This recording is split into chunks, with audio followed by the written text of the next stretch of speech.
J'ai du mal à comprendre qu'au XXIe siècle, qu'il y ait encore des Africains intellectuels, incapables de séparer ce qui est spirituel de ce qui est physique. Nous voyons depuis 20 ans une nouvelle génération d'Africains déconnectés de la réalité, qui rapportent tous leurs malheurs, tous leurs problèmes, toutes leurs difficultés à la volonté de Dieu. Votre cousin meurt de famine et de pauvreté, c'est la volonté de Dieu.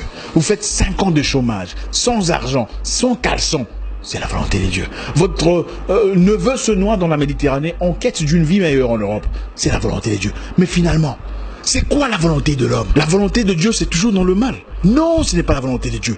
L'Africain noir doit se décider de prendre sa vie en charge, de décider de changer son avenir. Beaucoup des frères noirs ont abandonné leur charge, démissionné de leurs responsabilités, par peur d'affronter la réalité. Les gens préfèrent laisser les choses entre les mains de Dieu que d'avoir le courage, la niaque de dire au gouvernement ouvertement d'arrêter de les tuer. Pendant que le reste du monde progresse, évolue, transcende leur réalité, les Noirs attendent la volonté de Dieu. Votre maman décède à l'hôpital, devant les docteurs, parce qu'elle n'avait pas assez d'argent pour payer les frais d'opération. Vous dites que c'est la volonté de Dieu. Vous ouvrez dans votre pays une entreprise de vente d'allumettes. 2 jours plus tard, des militaires débarquent pour saisir votre stock. Quelque temps plus tard, vous découvrez que c'est un Libanais en effet qui a tout manigancé pour garder le monopole de vente d'allumettes dans votre pays. Et vous dites que c'est la volonté de Dieu. Mais attendez, finalement, c'est quoi la volonté de Dieu? La volonté de Dieu, c'est toujours dans le mal. Donc tout, c'est la volonté de Dieu. Et les enfants qui se font violer par des militaires et des rebelles dans l'est du pays là-bas, c'est aussi la volonté de Dieu. Je refuse de croire que Dieu, dans toute sa bonté, ait créé des enfants pour se faire violer à 2 ans, 4 ans, 7 ans. Les Noirs, arrêtons d'être lâches. La condition de peine, de crise, de douleur, de haine n'est pas normale. Dieu ne t'a pas créé pour te voir souffrir. Les Noirs, prenons courage. Je veux que tu prospères à tous égards comme prospère l'état de ton âme. C'est ça la promesse. Cette mentalité où il faut tout prendre et mettre ça dans le même panier, soi-disant que c'est la volonté de Dieu, est une mentalité des froussards, des trouillards, des peureux, des gens démissionnaires, incapables d'assumer leur choix, incapables de prendre en main leur destinée. Pendant que la Chine envahit l'Afrique et prend en otage l'économie africaine, les Noirs attendent la volonté de Dieu. Pendant que les autres ont travaillé en communauté pour créer WhatsApp et Facebook, des plateformes qui sont devenues aujourd'hui indispensables à notre vie, nous attendons la volonté de Dieu. Nous sommes encore en bas de l'échelle, en train de fumer une pipe, en train de voir des jaloux, des méchants, des aigris partout, des gens qui n'aiment pas tes photos sur Facebook, des gens qui n'aiment pas ton Instagram, des gens qui sont jaloux parce que tu as voyagé business class. Il est temps de mettre hors business tous ces pasteurs qui vous prêchent la haine entre vous. La haine contre votre famille, vos cousins, vos amis. Vous n'avez plus de gens avec qui coopérer, plus de correspondants. Personne n'est à votre côté parce que vous êtes ostracisés, mis à l'écart. Toujours votre tante est méchante. Vos cousins sont des sorciers. Votre nièce veut votre peau. Finalement, personne ne nous prêche la... Qui sera la monstre de l'Afrique aujourd'hui pour nous prêcher la positivité, le courage, la bravoure? Qui sera celui-là qui se lèvera comme dans le temps pour guider le peuple contre ses ennemis? On viole votre mère, vous laissez ça entre les mains de Dieu.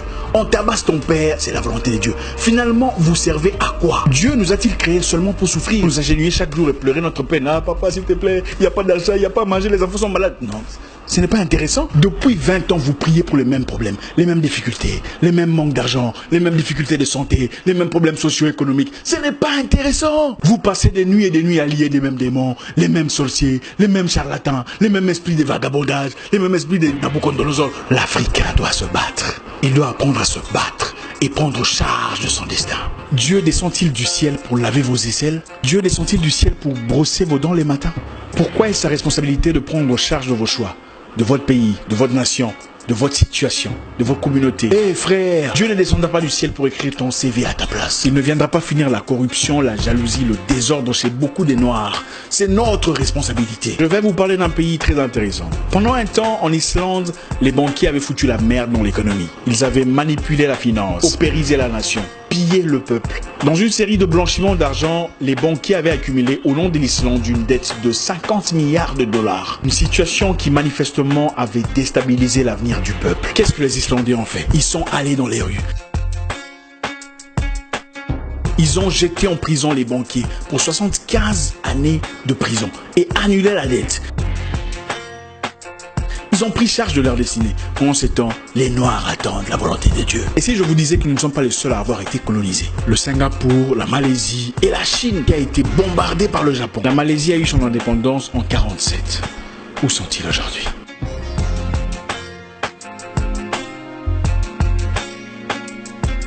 Non, l'argent que vous cherchez ne viendra pas seulement de la prière. Sinon, vos pasteurs ne vous demanderaient pas de cotisation pour construire leurs églises. Ça aurait été facile, n'est-ce pas? Ils entreraient seulement dans la chambre et faire une prière et dire « Dieu, j'ai besoin d'argent » et directement l'argent apparaît. Ça aurait été génial, n'est-ce pas? Les païens, les perdus, les idolâtres créent le téléphone avec lequel vous me voyez aujourd'hui, avec lequel vous faites des transferts PayPal à votre église en cotisation. Mais vous attendez la volonté de Dieu. La Chine est actuellement en train de faire des recettes massives. Elle produit 95% des sièges en plastique que vous voyez dans des églises. Les chaises où c'est écrit Jésus-Christ derrière. Il y a Jésus-Christ en Chine. Les Chinois ne sont pas chrétiens, mais la vente est destinée aux Noirs.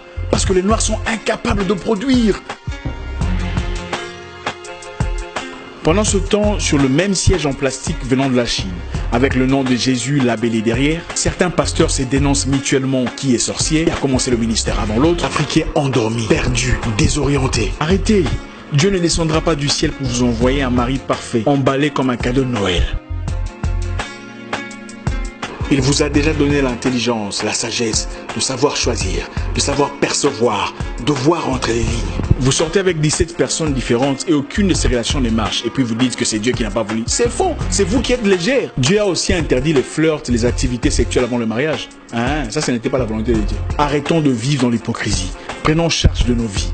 Prenons charge de notre avenir. Finalement, personne ne nous prêche la... Qui sera la mousse de l'Afrique aujourd'hui pour nous prêcher la positivité, le courage, la bravoure? Qui sera celui-là qui se lèvera?